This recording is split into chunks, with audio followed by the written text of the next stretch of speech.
I decided to speak about telemusic and upwards, intuitive music.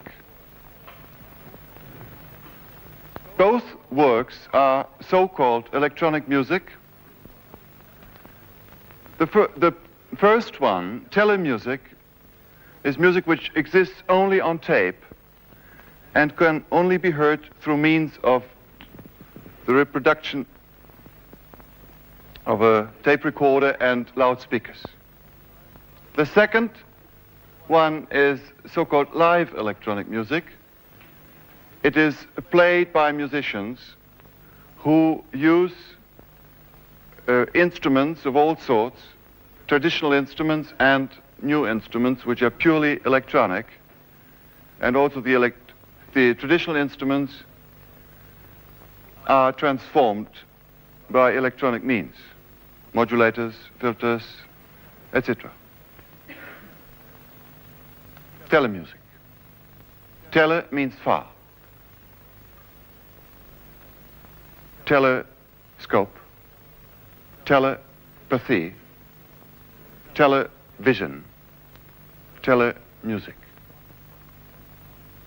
To bring something close into one space and one time, which has been previously very far away and spread over several places and spread over the time of history.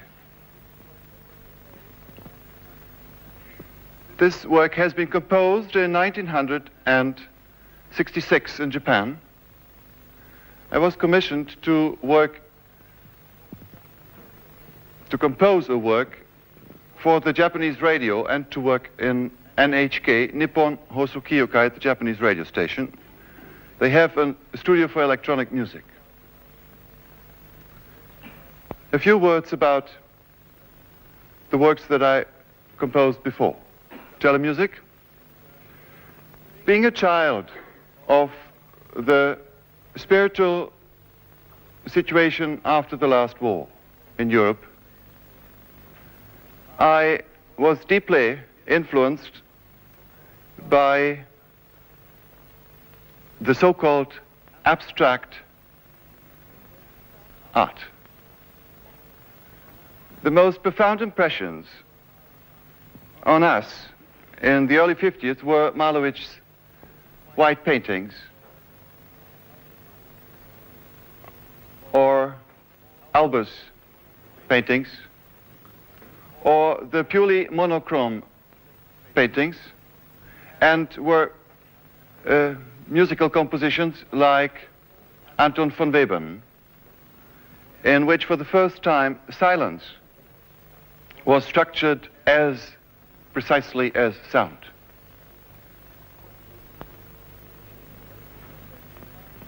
Second, everything that reminded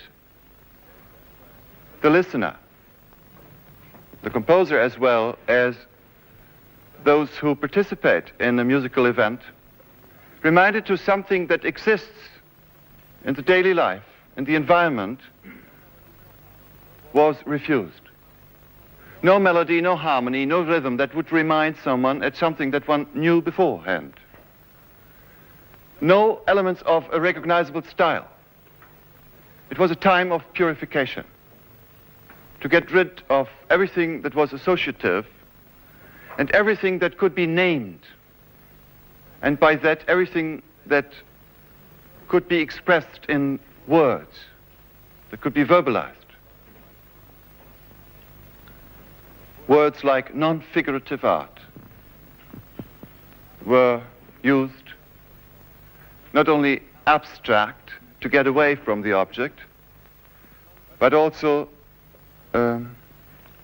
non-representative.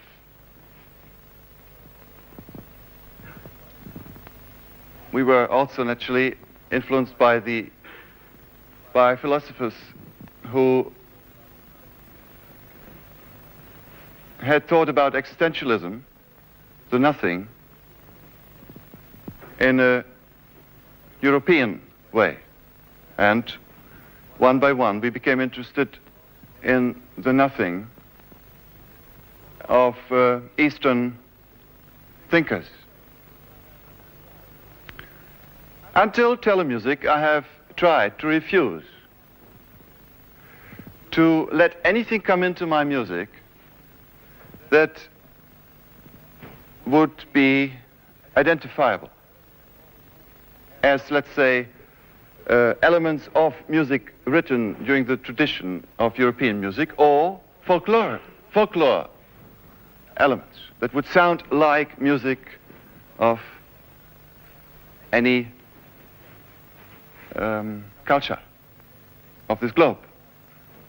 Stravinsky became famous for having the so-called Russian elements in his music. Bartók became famous for having integrated Hungarian music, which he found traveling from village to village and recording them and transcribing them. There was a strong search for a personal style during the first half of the century. The collage was very important, not only in the visual arts, but also in music.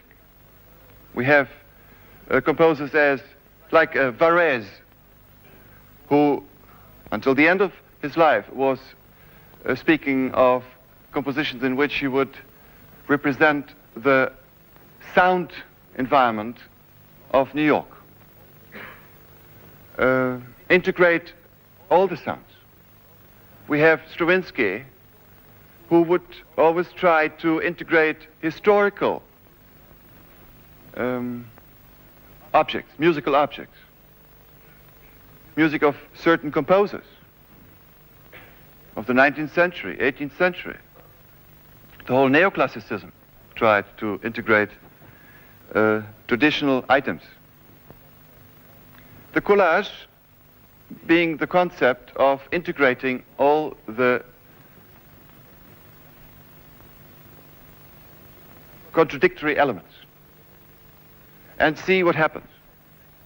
It anticipated what is sociologically happening nowadays, let's say in a city like New York. As I always say, where the knife is the glue between people, in every sense. And this is necessary as a transition. All the races, all the different opinions, all the religions bounce against each other before anything can happen that goes beyond a simple collage, which reaches something like an intermodulation, as I say, that one modulates the other. We come to this basic problem of telemusic. I arrived in Japan in '66, and you can imagine that the first days were extremely interesting. First of all, you have a 9-hour delay compared to Cologne in Germany, and you don't sleep. You fall asleep at about 5:45, 5:30 in the morning, and then you sleep for half an hour, 3/4 of an hour, and then you are awake again, very fresh. And then you go to the studio, work for about 10 hours a day with 3 to 4 technicians, and then the night comes and you can't sleep, and you read, you think, and you make plans, lots of sketches. This is wonderful because one is in a state of overexcitement and one has to make very quick decisions. Then there is the confusion of the Japanese, who are always extremely polite and say yes to everything. And when they think they would please you, they say no, and you have to find out what they really mean. So the yes and no confusion puts you in another state of uncertainty. You begin to fly. Then, during the first days, I immediately asked to be brought to some very characteristic ceremonies. For example, I went the first weekend, 3 days after I arrived, to a Buddhist ceremony in Kamakura, and I was extremely amazed about the musicianship of the priest, who used several instruments for punctuation of what he was reading. The taku, which is kind of sort of clays. The bakbokusho, then the mokugyo. Mokugyo, it sounds like a skin instrument. The bokusho, more like a wooden drum. Then the rin, little cups of metal, which have this wonderful high ringing sound. Then finally the kane, which is a larger bell. They use it for, as I said, for articulating what they are singing. It's a kind of speech singing.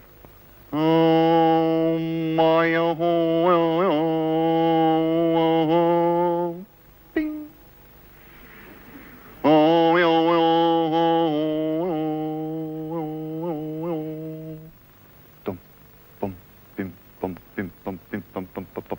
On the mokugyo, and while he is doing this accelerando, etc. Then afterwards I asked, for example, what is he reading? He said, most of the time, nonsense. I said, is this a kind of playing? Yes. And the priest said, oh, yes. See, when you read this, it's just sound. Sound to praise the divine. And once in a while there is an intelligible word. You would say.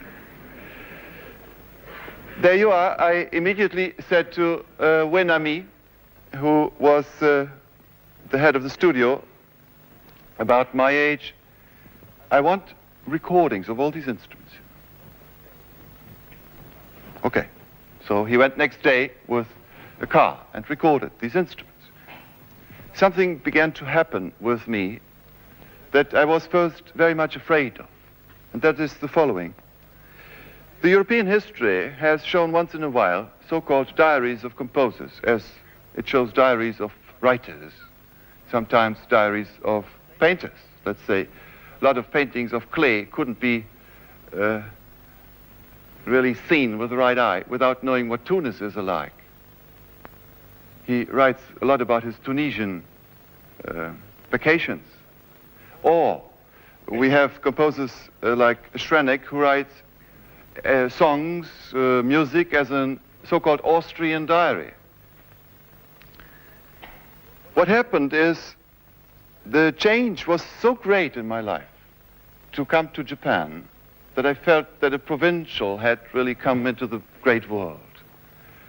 And I felt that everything was cultured. The way to eat was a million times more cultured than in the country where I came from.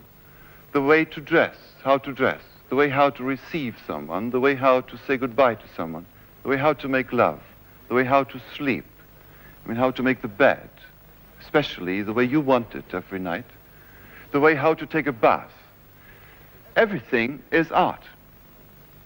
It's disappearing nowadays because of this incredible American influence, naturally.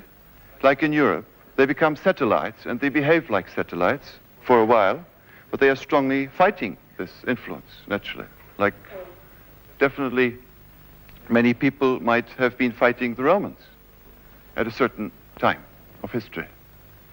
But there is this layer in Japan where everything is art. The smells, the gestures.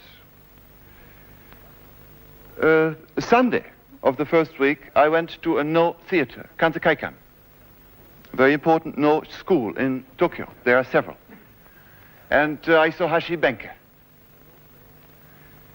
It's a No play with a shite. Shite is the man playing the woman with the mask. And I must tell you that a No Sunday in a certain school starts about 10 o'clock in the morning and goes to 7 o'clock in the evening. People come in, and all the people sit with their books in their hand and know exactly what it is all about, and follow each nuance of every footstep of each player and singer. They are so-called connoisseurs. And already the movement of the shite, the main figure in Hashibenke, coming from the curtain at the left side, the No scene is always the same. It is the No theater, and nothing else can be played there, and it has a very special outlook. He comes from the left side and moves to the center of the stage, and that took about half an hour until he arrived. But I must tell you that for me as a European, it was, and as a musician at the same time, it was a fantastic polyphonic, what we musicians call polyphonic experience. He moves with the foot and the body and the hands and with the head and the eyes and the head, always with different rhythms. I could do everything at once, for example. Now I have moved everything of my body at once. 1, 2, 3, 4, 5. It's a counterpoint of 5. All 5 can go synchronous in one moment, or they can go independent, etc. And then the voice comes on top. And this fabulous polyphony of one being, of the different layers of timing, was something totally new to me. And I thought how incredible an Italian singer would come on the opera and sing I Love You, for example, and just be very plain in an opera with all his movements. As we say, natural. What does it mean? He is very plain, because he is not conscious of each movement, that everything is seen and could be artful. This was a great influence. I come back to the studio just to show you how it worked. It had some preparation, I must say, within me, that I was prepared for Japan. I had prepared myself for a long time. I felt something was coming up. Well, during the first nights, I thought, why not getting away from the concept of only subliminally, yes, integrating things and then continue being an abstract artist. And as the people say, oh, you see this empty space there, this is certainly, this is silence and these bright sounds, that is Japan, you know, he was in Japan. I thought that is all, it comes to a kind of an abstraction which is no longer in harmony with reality. I decided to take what I found and try to create a new world. I got recordings of the No Theatre, so I became very extreme in the other sense, recorded, as I mentioned before, the instruments, the temple instruments as punctuation instruments. I participated in a ceremony shortly after the first period of my work, which is called Omitsutori. Omitsu means water, and Omitsutori means the Waters Consecration Festival. It happens in the Todaiji Temple in Nara. You will hear these words again if you come to Japan, and I would recommend that you should go to Japan. Even if you walk over the Bering Street, I would say. It is absolutely necessary nowadays to have a totally new concept of how human beings can live profoundly, artfully. And I don't think that it will be washed away by industrialization and new collectivity. Japan has great chances in being a new source of culture for the whole world. Omitsutori takes place every year for 6 weeks, and it has a climax of 3 days and 3 nights without a break. 11 priests do this ceremony, and it's pure music. Every movement, every piece of clothes, which with little rattles and rings which make sounds, every shoe is a musical instrument. I have to describe, for example, something that has become part of telemusic. There is a certain moment, in one of, let's say in the second night, where the book of the part of 1966 of a book is opened by the chief priest, and he sees what should happen in this particular moment. 1966 at 2 o'clock in the morning. at this particular date. And he reads in the book, look in another book, which tells you what to do. Then he looks in another book, which is the book of applications, and he sees that now one should start to filter water.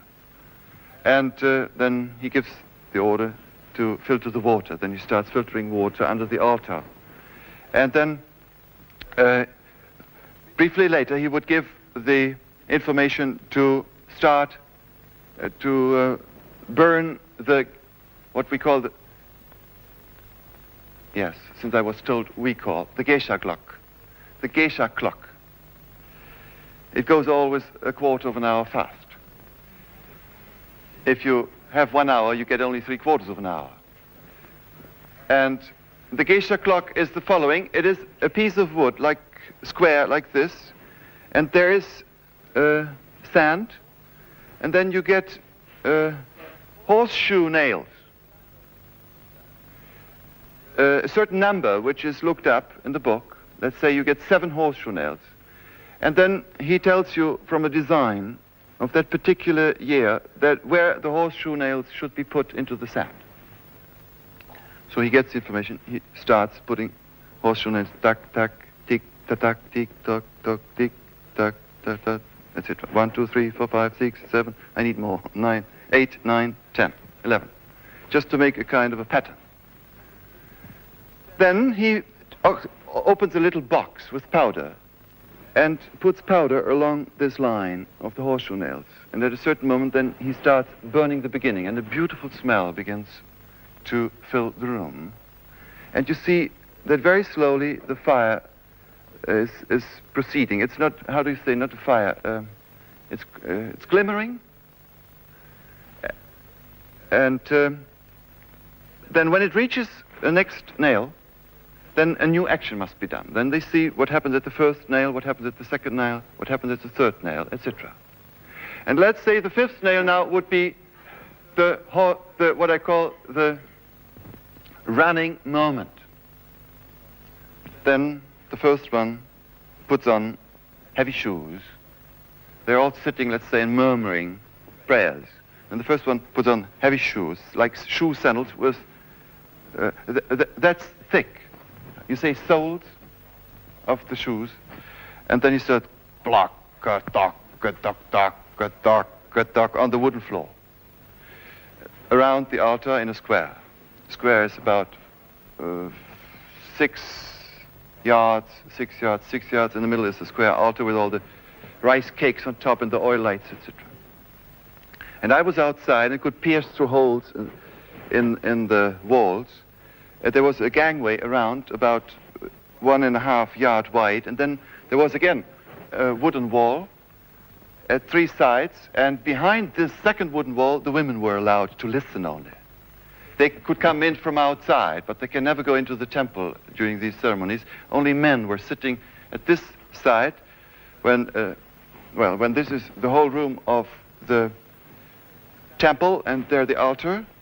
Then here men were sitting behind a curtain which is slightly transparent. The men could only guess what was happening behind the white curtain.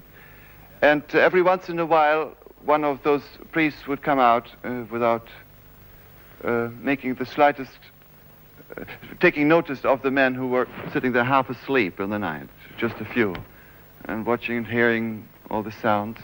Then he would come out, just duck, then pop, fall down and stand up again. And they had a sort of a jumping board that you have in swimming pools in Europe, and he would fall on the jumping board and be on his feet immediately again, and this enormous noise, and then all the men would just look at him and then fall asleep again. And then he would go off, and I've never found out what it means, really. And he would do that several times a night, then another one would come just very, as if nothing happened, then poof, he would fall and stand up again and go.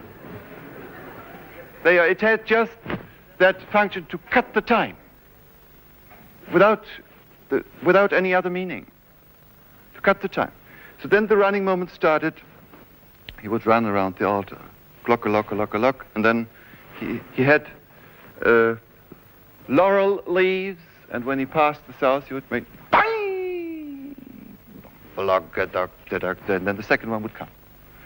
Then there's this crescendo. 2 makes 4 feet. Clack, clack, clack, clack, clack, tack, tack, tick, tack, etc. Then 3, 4, 5, 6, 7, until all 11 were walking one after another irregularly in rhythm. And it was an enormous build-up, a crescendo of noise. We would need a lot of percussion to imitate this in our music. And then the smallest was at the end, and the tallest, like the organ pipes, the tallest in front. And then they would walk there, and then they would start running. They all look fantastic. They have these bold heads, and all in white, and wonderfully, how can I say, slim. They are not fat at all, never fat. These beautiful bodies, and fantastic eyes and faces. So they would run faster and faster and faster. It becomes more and more periodic, very fast. And then every time they pass it, or every time they threw a laurel leaf toward the south, it goes very fast. And then again, 11 times. And then this high speed, then when the highest speed had arrived, the first one would just throw one of his feet against the wooden wall, and then run on, the next one, until 22 shoes had flown against this wall. And you can imagine the transformation from this enormous wooden noise to this on the floor. It goes slow, with their stockings on the floor. So that was a fantastic musical transition from hard to softer. Then when they were completely exhausted, one after another would throw himself in the corner. There he was laying. And then take a shell, and being totally exhausted, make into the shell, and a new music would start. So one after another started with a shell, so that you had 5 on one side and 6 on the other side, and the shell music with the higher and lower registers had started in a complete transition from the wood moment to the shell music. There's just one example out of many, many, many which happened during the course of these 3 days and 3 nights. And you can imagine when I come there, even having seen a lot of, let's say, Roman Catholic ceremonies in our tradition, where there's already highly stylized a fusion of music and visual theater, and where the ceremony in itself is organized since 1500 years, consciously, and always changed a little bit to make, well, now it's all deteriorating, naturally, because people don't appreciate this fantastic ceremony any longer. But there is something completely alive, and for me as a musician, it was very important. I might give one more example of the new impression in Japan, that is the timing. Not only that everything is music in certain circumstances, but the timing of the Japanese.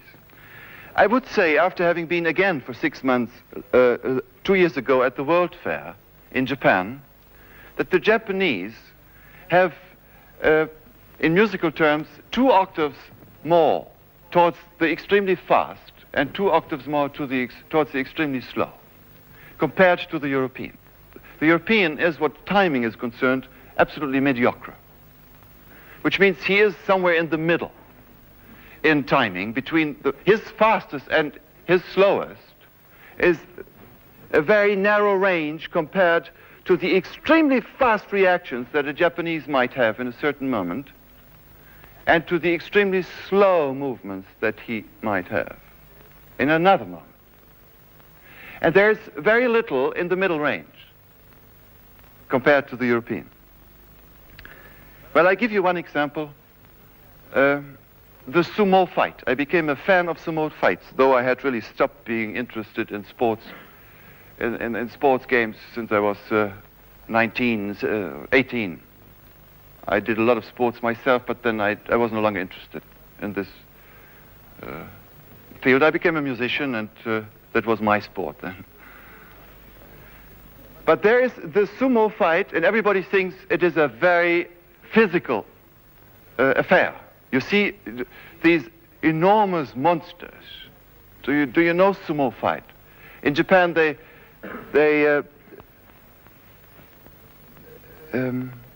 how can I say, they prepare a special breed of human beings from childhood on. And it is a tradition in certain families to be a sumo fighter. They get very special food, like in America, certain football players.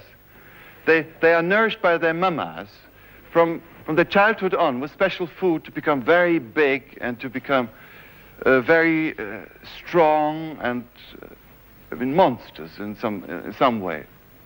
The idea of the giant is behind it.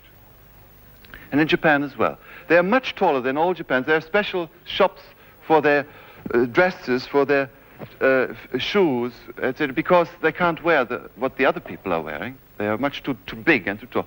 They're enormous. I mean, everything is big, heavy. But when you see a fight, a sumo fight, which is a fantastic ceremony in itself, it starts, again, very early. Families go there. They get their food. They sit in the box with the children and everything. Until 6, 7 o'clock at a sumo day, and there are only 12 sumo days in a year in Osaka and 12 in Tokyo. That's it. It's a very important event for all Japanese. So you go there, you have your place, thousands of people are in an arena. In the middle there is the sumo fighting place, which is a mountain of sand, a square of sand, a very hard mixture of salt and sand. And there is a roof on top, and there's the judge who has wonderful dress, and also a scepter in his hand. And the dress changes like cardinals of the Roman Catholic Church. They have the most fabulous colors, and they change the colors. Each judge has a different, no, not judge, each, and how do you call the man in boxing who does keep order between the two fighters? What? Referee? Yeah, there's the referee of sumo. But he has such a wonderful way of doing this. He goes through Norse and calls one of the Norse.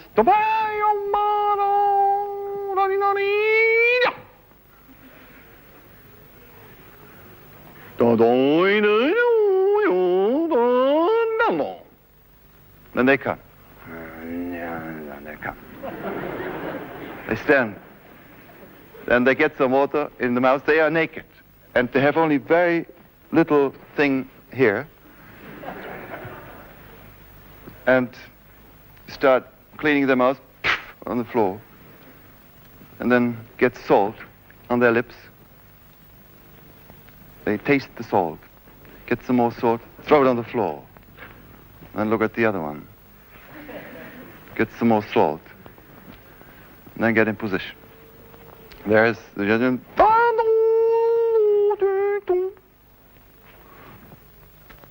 Look around, and all the people stop eating. So, then they stand and it goes that high. I can't do that, really. I think I would break my chest.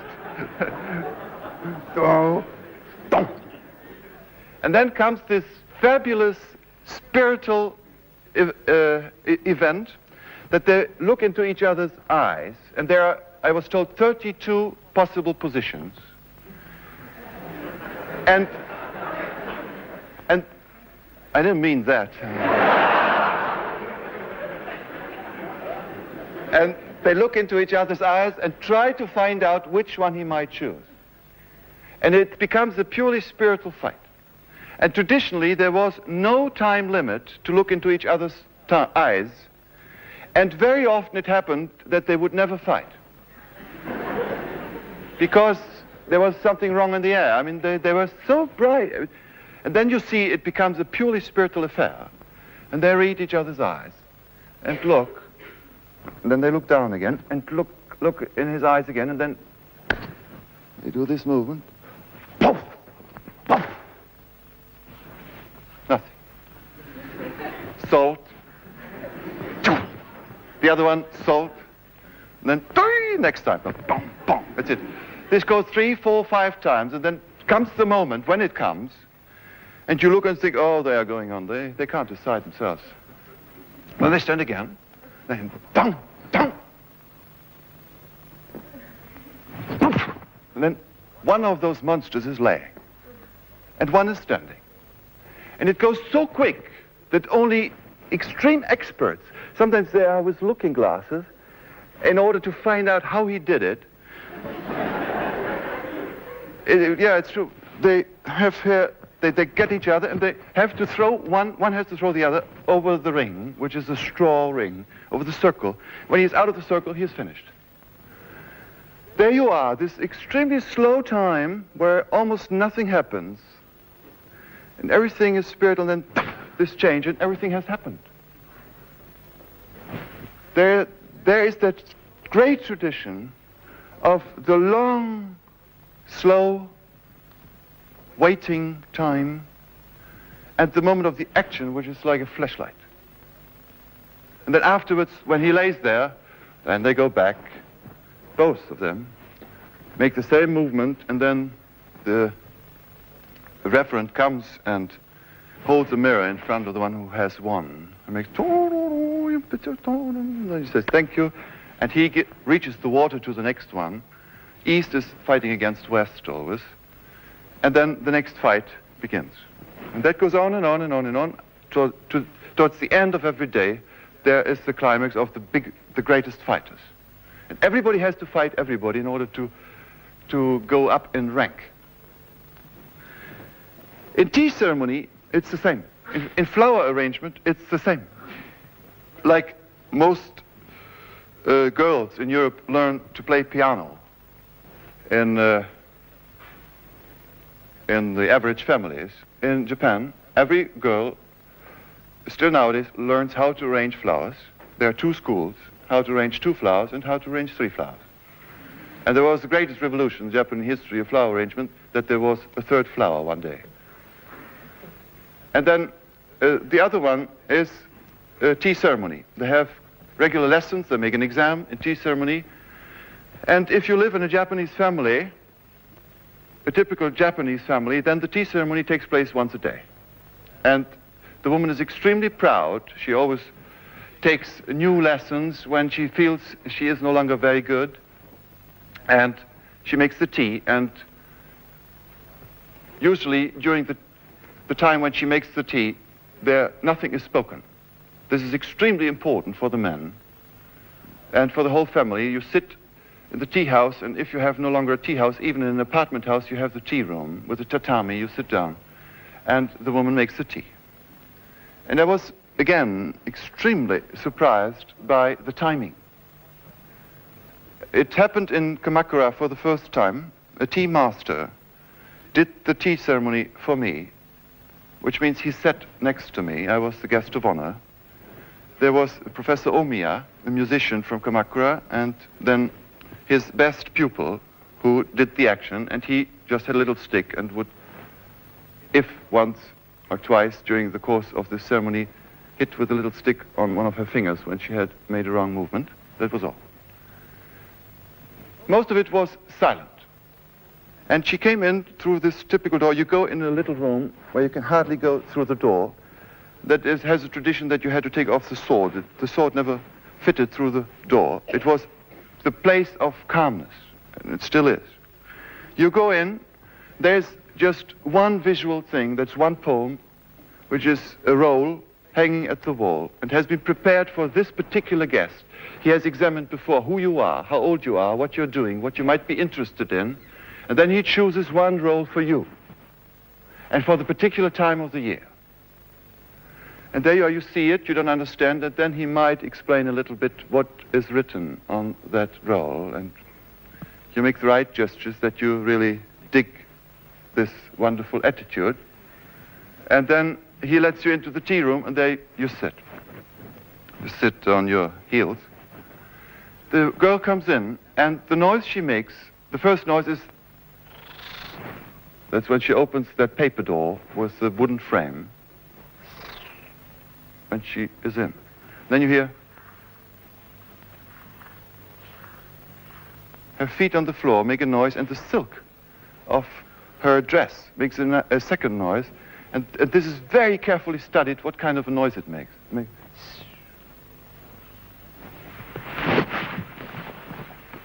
This kind of noise. Then she sits down, and then the ceremony starts, which lasts about half an hour. And every noise, every sound that is made with the lid of the teapot, first me cling, then the water shows, you hear a little bit the noise of the water. Then she moves around again. She takes another little pot and makes, purposely, tang, a little sound. So every sound and every gesture that she makes, if she puts the lid here, I remember she put the lid and the master made with a stick, tick, tick, and she did it again and put the lid about 1 inch further, closer to her body. And then he was satisfied. Which means every gesture and every sound was done consciously. And then came the moment when I had to take the tea. First, yes, as a guest of honor, she offered me the teapot with 3 bows. She put it in front of me, and I was allowed to chat. And I did it with Professor Omia. I said, how wonderful what they are doing. And said, yes, be careful, you see, what she is doing now has the following meaning, and the ash is already 400 years old. This ash is a very important ash. It's the most important ash in Kamakura, because it has never been thrown away since the greatest master, and the ash is the most important and the most costly in the tea house. If the ash is lost, everything is lost. You must start everything from scratch, and you must try to find some good ash from another old tea house, etc. So he explained all this. Tea water sending, I took a little bit.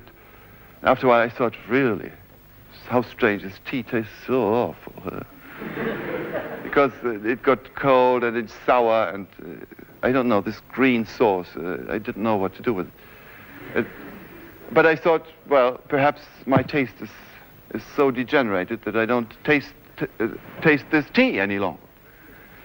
There you are.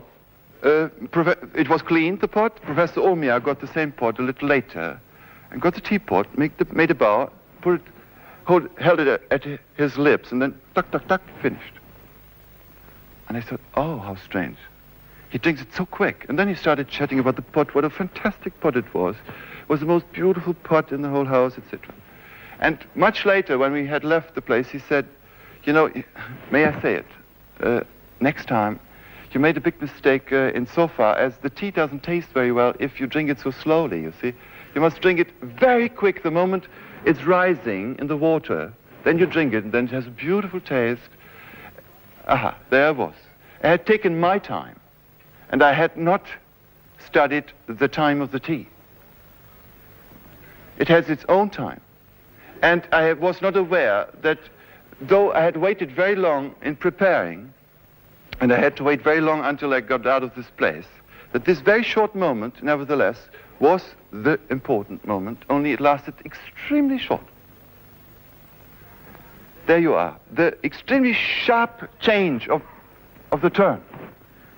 Europe is filled with transitions, with bridges in music, with preparations to build up a climax, we say, to remember a climax, to compose a transition, to prepare, to remember, to anticipate, etc. All these are concepts of a very transitional way of changing. And this sudden way of changing and going in one direction slowly and then again going suddenly into another direction was really very new to me. And I became aware that these are the most profound things behind all music, no matter if it's modern or traditional or whatever it is. The Japanese life, the music, as part of this life, became completely modern for me as a European. It was modern music, modern life, because it was unknown. It was new, a discovery. I purposely have not spoken about the construction of the music itself. You will find the TELEMUSIK, which I'm going to play now, after this preparation. It was my own preparation.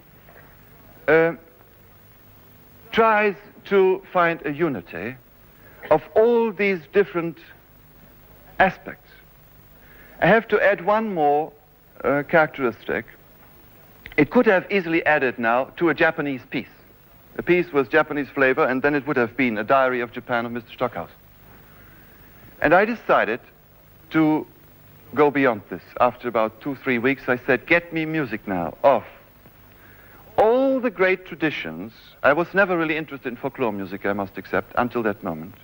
I had even no knowledge, no profound knowledge of any music of Vietnam or Bali, of, let's say, of the Montagnards of Vietnam, or a specific kind of Ghana music, let's say, or music of Mozambique, or music of the Kraho Indians in the upper Amazonas. I was absolutely a dilettante in these fields.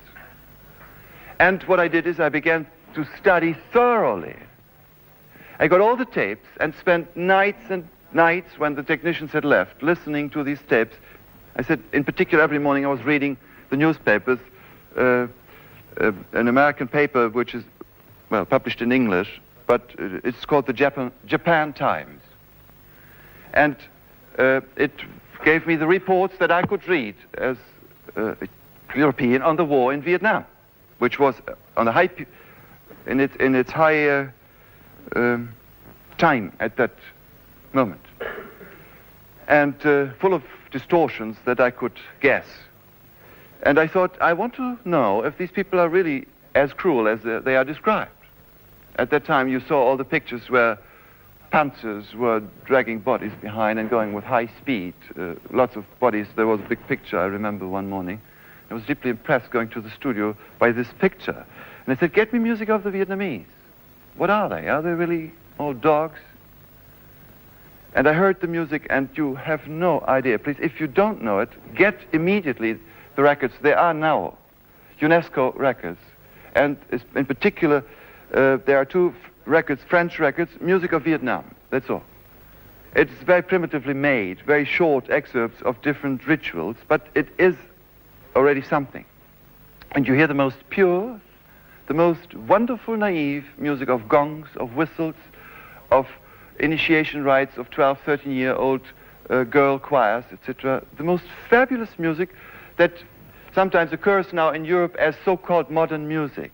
It's textural music, stochastic music, they call it here nowadays, or statistical music, aleatoric music. There it is, since thousands of years, and very pure. I heard a lot of African music, a lot of American Indian music, I mean South American Indian music. I mentioned the Krahos or the Shipibos. Then Hungarian music, Spanish music, though I was from Europe. I had toured in Japan and heard here and there some flamenco, but I got a good Sevillanas, which was a real discovery, which I made in Japan. There you are. And then in telemusic I used about 25 different short excerpts of all these different cultures and all the different times, some 3,000, 4,000, 5,000 years old, and some even older, and some more recent, like Central Chinese music with Chinese orchestra. Balinese music I heard for the first time more thoroughly. And I say this beforehand because I won't see you again so soon, and if you would listen to telemusic alone, you could now gain time, literally gain years, because of what I say. There are these elements in telemusic, but they are no longer used in the form of a collage. As I said before, this was the problem of the first half of the century, to anticipate the whole heterogeneous variety that is mixed together in society nowadays, in the human race. But I wanted to go beyond, and the hardest time I had then in the studio was to make designs for electronic equipment to intermodulate, as I say, found objects with newly made objects. So I worked as well with generators and all the electronic equipment that is available in the studio to create sounds which have never been heard before, where I eliminate all the sounds which I know or which someone else who is working with me might know, and I said, no, get rid of it. So until we find a material which is completely unique and which is very flexible. And I then subdivided in certain categories and certain families in order to work with it and to create an organism. But the problem to integrate found objects, preformed, historically preformed objects, that was a problem I had never solved before. I felt like a beginner. And I just give you one example for telemusic, how I would intermodulate two found objects. Let's say I have a Kraho woman singing a lullaby song for her baby. Namandava.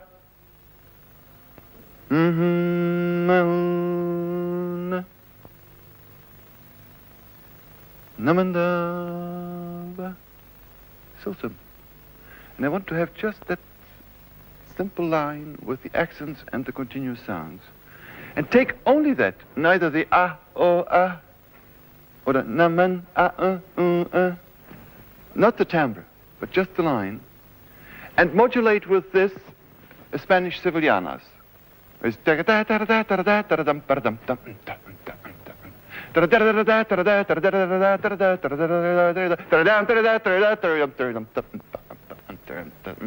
etc. with the guitars.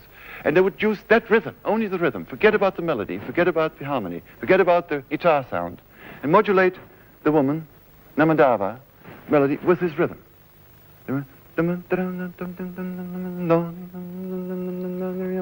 Just with the rhythm. And then take, for example, the envelope curve of another music, which would be a priest song in a Japanese temple. 1,000 priests singing, let's say, in Koyasan temple, a peace song in a ritual. They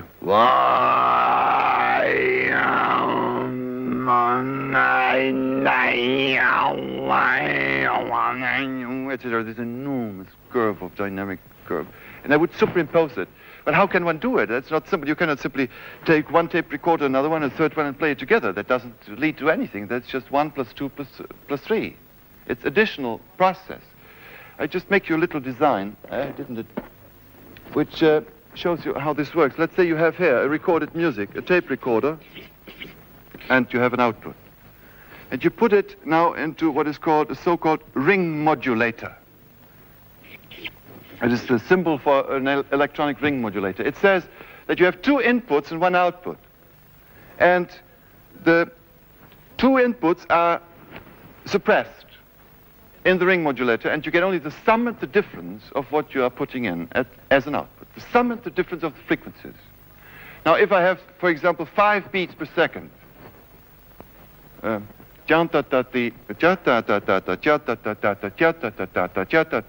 have such a rhythm, which I feed into one, and I have a music here, then the music is, all the frequencies of the music are the frequencies given +5 and frequencies given -5, the frequencies per second. They have a beat, they are rhythmatized. The same would be true if I have just one envelope, dynamic envelope, in the second input here. Let's say here I have a sine wave generator. Put in the second input, and the output then shifts the music, let's say, way up to 20,000 cycles per second, where nobody can hear them anymore, only dogs. And there, now, you modulate the music with the rhythm of another one. Another music, or with an artificially made rhythm of electronic pulses, or of chords. Like, let's say I make a series of electronic chords made with a sine wave generator, or with a square wave generator, whatever it is. And superimpose different pitches, make chords, a series of chords, and modulate now the found music with this. Then the music starts sounding harmonic. No, then the music sounds harmonically with the texture of these chords. It's a real fusion, a real, how do we call it in biology, symbiosis. Is that an English word as well? Symbiotic, symbiosis? Yeah, that is extremely important, to get 2 beings together, and you get something out of the crossing which does not destroy the origins, but it supports them even, it reinforces them, but it leads to something which is more than the sum. It leads to something original, something new. And here you have the output, and you feed this output directly on another tape recorder where you record the result. But in the meantime, you put it into a second ring modulator and bring it down.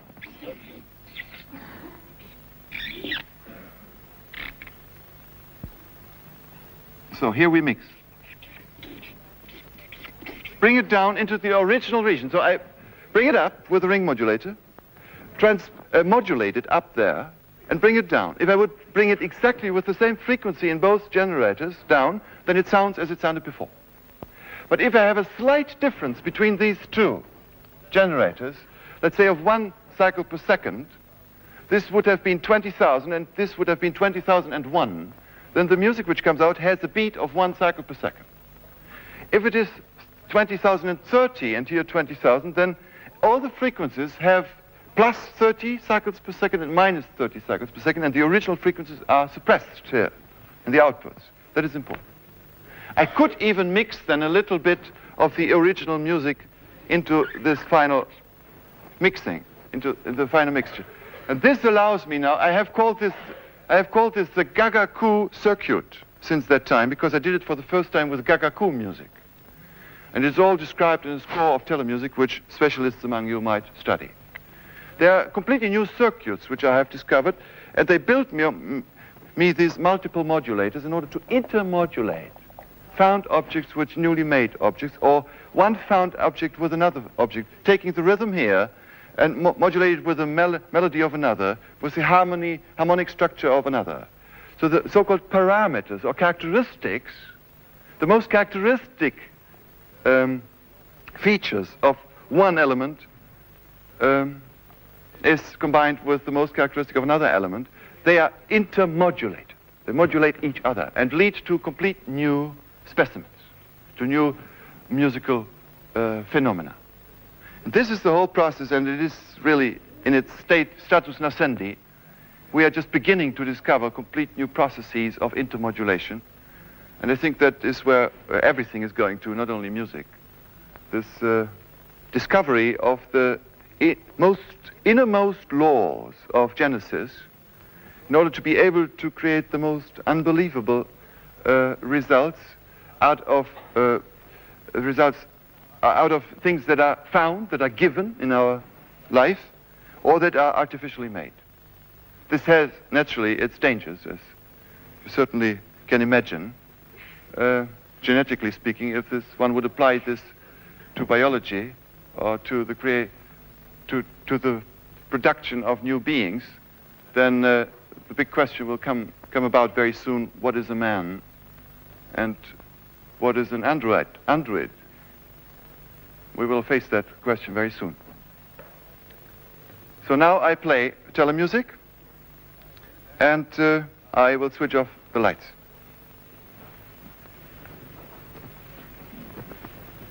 I go here because there is a potentiometer to adjust my tape to the acoustics of this hall. I don't do anything special.